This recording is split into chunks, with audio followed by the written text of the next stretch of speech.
Guys, so I finally was able to get Screencastify to work for longer than 5 minutes. So today for day 7 of Glory Be, we're going to start on chapter 11 and you'll be able to see the book and see me reading it to you. You'll also see me when I write down our important events. That way you can copy those down too. So I'm going to start at chapter 11, which is on page chapter 9. Come on, Miss Manor, get it together. Page 67. Miss B says hogwash. So when we just read in chapter 10, at the end of day 5 of Glory, at the end of day 6 of Glory Be, Glory and Frankie had just found out that the pool was closed. And Frankie tries telling her, well, I told you so. My daddy said he was going to close it down. And Glory is so upset. She rides off on her bike. She doesn't look back at Frankie. She's so upset that her pool is closed. So now we're going to see what happens because of that, what she's going to try and do to fix it. I banged open the library's front door and charged in. Miss Bloom sat at the big checkout desk. Hello, Glory. She mouthed the words as she patted the chair next to her. I sank into the hard wooden seat and I propped my head in my hand.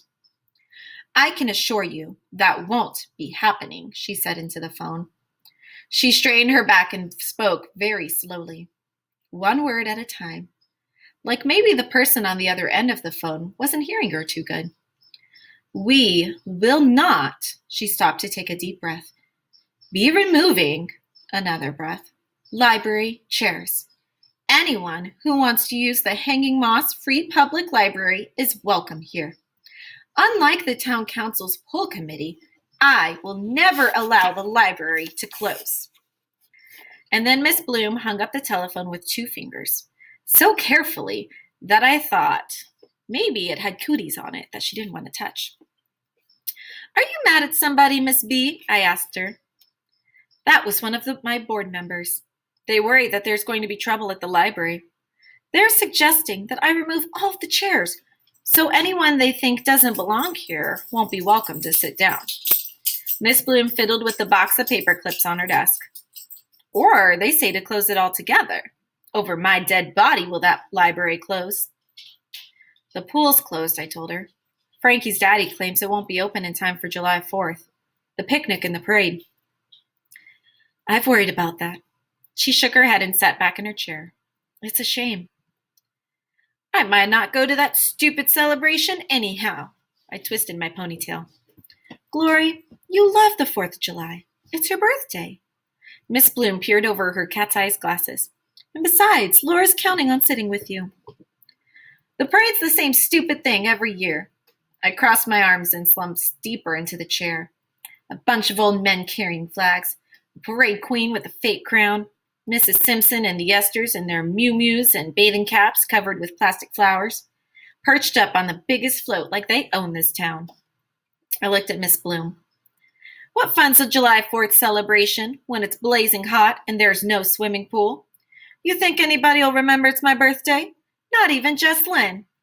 Even if I have a party, Frankie's daddy won't let him come.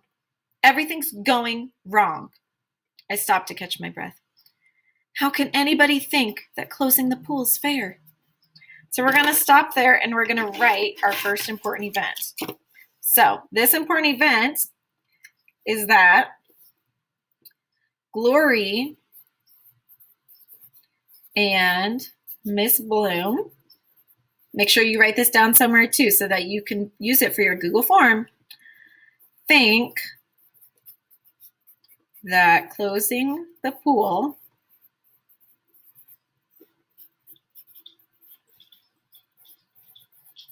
is unfair. So Glory and Miss Bloom think that closing the pool is unfair. And we can tell that Miss Bloom agrees with Glory because she refuses to close the library from the same people that closed the pool. So we know that they both agree with each other that it's not okay to close the pool just to keep people out. We're going to keep reading.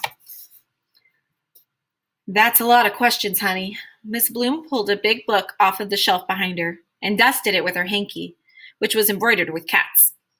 And then she slipped her hanky back up her jacket sleeve, and she set a book in front of me real careful. Look here. We have scrapbooks from every celebration, she said. I pointed to a faded picture tacked down with little silver triangles. Who's that funny-looking man? Your friend Frankie's grandfather, when he was young. See there? He owned the first car in town and decorated it up for July 4th. Miss Bloom turned to the scrapbook's crumbly black pages. Stupid Frankie says his daddy won't let him play with me anymore because of Laura. I looked at the picture of his grandfather sitting in that old car. I thought about Frankie and about Laura and Jesslyn. How some friends seem born in your life and others just pop up when you need them. But shouldn't a sister be both kinds of friends? Jesslyn used to be both, but now I was starting to wonder. Now Miss Bloom turned to a picture of the swimming races from a long time ago. What's wrong with our pool? I asked. You think it'll open by July 4th? Well, some people are unhappy that it's closed. And probably just as many think it ought to stay that way, Miss Bloom said. A few of our citizens would like to see our town shut down tight, even the library. Or at least go back to the way it was in Frankie's grandfather's day, she said. But that's not going to happen. I reached under the desk to pet her cat, Bobsy. I felt like climbing under there to curl up in the coolness next to Bobsy. There's nothing wrong with our pool, is there? I don't think so, Glory. At least nothing that can be fixed with cement. Hanging Moss is all mixed up about a lot of things. We have to figure this out and work together. But if you're worried about the pool, maybe you can do something, she said. Oh, sure. Me, 11 years old, get people like Frankie's hateful daddy to open it and let everyone in town swim? I kicked at the desk in time to the cat purring. Gloriana, it's not just Frankie's father who counts. First of all, there's the law. Believe me, if the law says the community pool stays open, sooner or later, it will be open. Yeah, well, I don't understand that. The law and all. Look here. Miss Bloom turned to a row of newspapers hanging on a rack of wooden rods. She opened the Hanging Moss Tribune to a lit page of letters. You see these? Are those what people send to the editor of the paper? Daddy told us about those letters. I wanted to see them, but Jesslyn claims I'm too young to read them. Hogwash. You read whatever you want to. If you have a mind to, I do believe you could write a letter yourself. Miss Bloom handed me the newspaper. I sat up straighter. I turned the paper towards me. Dear Editor, one started. I'm writing to express my displeasure at the way the Hanging Moss Town Council has responded to the recent upheavals in our community. That was sure a heap of words saying nothing. Can I borrow some stationery, Miss Bloom? I asked. I can write a letter better than that.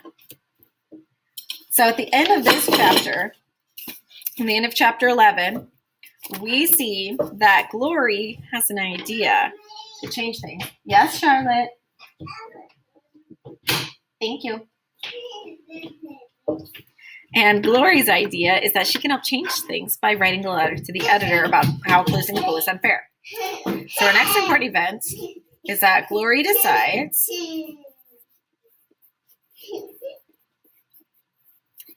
to write a letter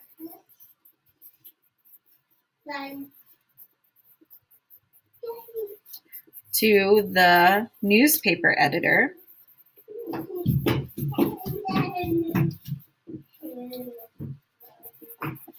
about why closing the pool was unfair.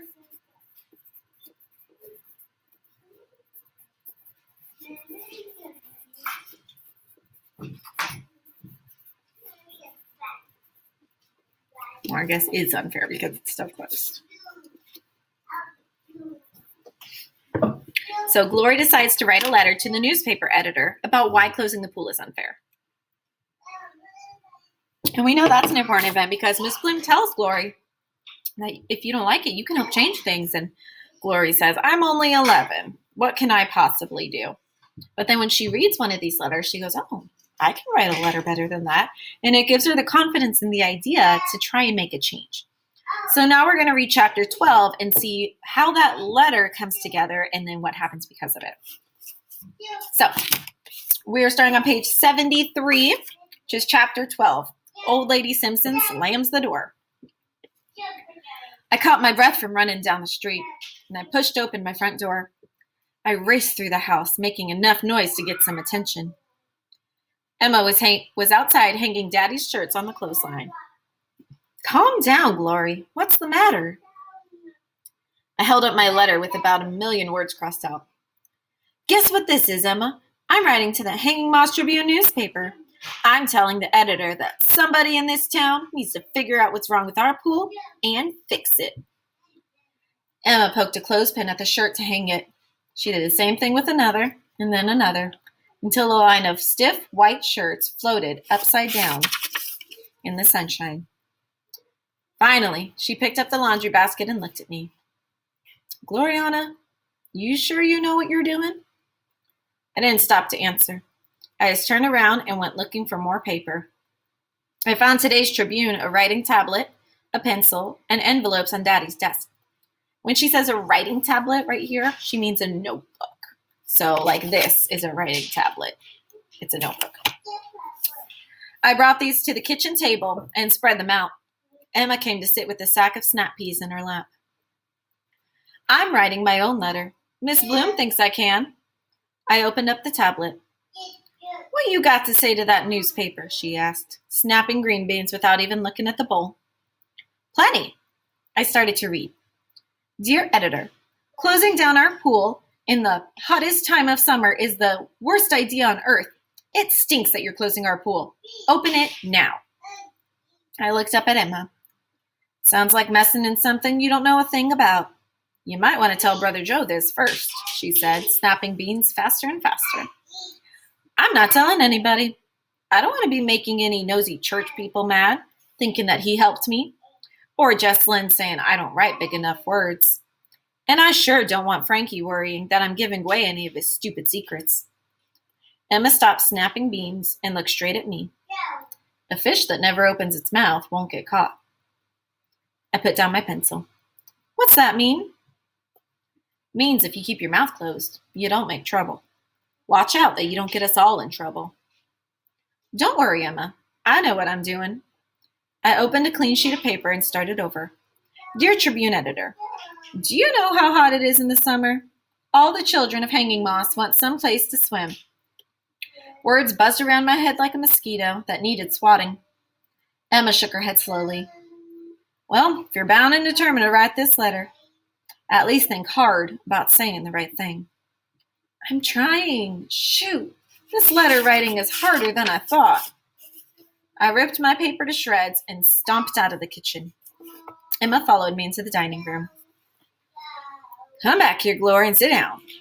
She patted the paper and pencil. Take this and begin again. It's always a good idea to start with saying something nice. Leave your vinegar till the end. She smiled and put her hand over mine. And I remembered our hands together, like Daddy's statue. And I took a deep breath. I might need some help saying it stinks that our pool is closed in a nicer way. Try thinking about what really matters to you about your pool, Emma said. And not just your birthday party. You can do this. She laughed when I wrinkled my nose up at her and then disappeared into the kitchen. I chewed on the pencil, thought some more, crossed parts out, tore up the whole thing and started over. And I looked it over one last time. Emma, come here, please, I called out. I'm ready. When she finished reading, Emma shook her head and said quietly, Oh, what have you done now, Glory? What have you done? I meant every word of it, I said.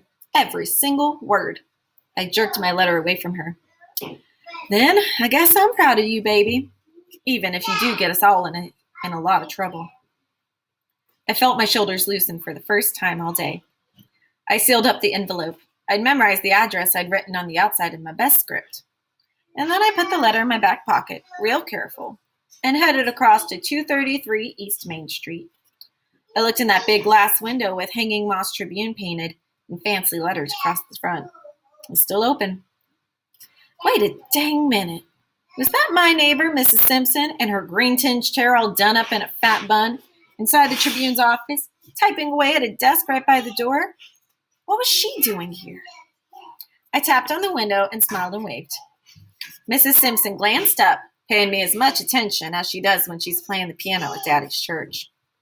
I took a deep breath to stop my heart from pounding, and then I marched right in. Hello, Mrs. Simpson, I said, light as a preacher's kid. The air conditioner in the window was making such a racket that I wasn't sure she'd heard me. Hello, Mrs. Simpson, I said again, shivering in the cold office. Gloriana Hemphill. What brings you here to the Tribune? She smiled in that grown-up way that means that people don't care about hearing the answer. A letter. I have a letter to the newspaper editor. I reached in my pocket and handed it across the desk. My heart was pounding. I tried to picture Mrs. Simpson in her big flowered bathing suit with the skirt billowing out, swimming with those esters in the community pool, and instead of sitting behind that newspaper desk, looking like a hawk, ready to pounce on a baby bird. Oh, what a sweet thing to do. She hardly glanced up from her typewriter. What's your little letter about, dearie? It's about our pool, I said. I don't think it's right to close it, or to keep people out because they aren't white. Oh, Mrs. Simpson's mouth made the O letter when she spoke. I'll see that the editor gets this. Mrs. Simpson looked like she'd smelled rotten eggs. She held my letter about one corner and dropped it into her desk drawer. I peered over her desk just as she banged the drawer shut. When will my letter be in the paper? I asked. As soon as there's room on the letters to the editor page. And of course, we have to check for grammatical mistakes. And be sure that the writer composed the letter him or herself. Mrs. Simpson moved towards the front door. I hope Brother Joe is aware of your letter writing, she said, holding the door open. Yes, he is, I lied. When I stepped outside, a blast of heat made me want to sink down on the sidewalk to catch my breath. But I kept moving. And for your information, I composed that letter myself, I yelled into the hot, empty air. Every single word. But Mrs. Simpson slammed the door and turned the siding to close, trapping the cold inside. So, our important event here is that Glory brings her letter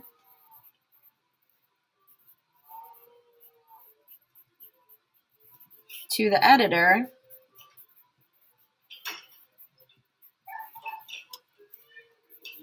to the newspaper office. We also know that Glory lies to Mrs. Simpson about her daddy knowing about the letter.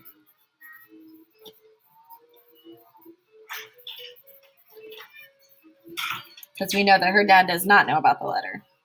Knowing that Glory wrote a letter. All right. So this is about what you should have written down so far if you were following along with me. So in these two chapters, Glory and Miss Bloom think that closing the pool is unfair. They think that it's unfair that the town council is trying to close everything down in order to keep people out that aren't white. Glory also decides to write a letter to the newspaper editor about why closing the pool is unfair. So she decides that she's going to try and make a difference. Then Glory brings her letter to the editor to the newspaper office. And Glory lies to Mrs. Simpson about her dad knowing that Glory wrote that letter. And the important thing about why it's important that Glory lies to Mrs. Simpson is because she says, yes, of course my daddy knows, but he doesn't. And her dad is the preacher at the church, and Mrs. Simpson plays the piano at the church. So we know that at some point, those two are going to talk, and that lie might catch up with her. That's why it's really important for us to remember. So we're going to stop with this now. When we read again, we're going to be on chapter 13. So you're going to have questions on your Google Doc about these 4 important events. You're also going to be asked again to make a prediction. What do you think is going to happen because Glory brought her letter to the editor? Do you think it'll get published in the paper? Do you think that she won't get it published because they're trying to keep it quiet? Do you think Mrs. Simpson is going to talk to Brother Joe about the letter? What do you think is going to happen next based on these events? Make sure you have this written down. Click to pause the video right now if you don't have it all written down yet. and then hop right over to the Google form right next to this video in our classroom so that you can answer those questions. I'll see you next time.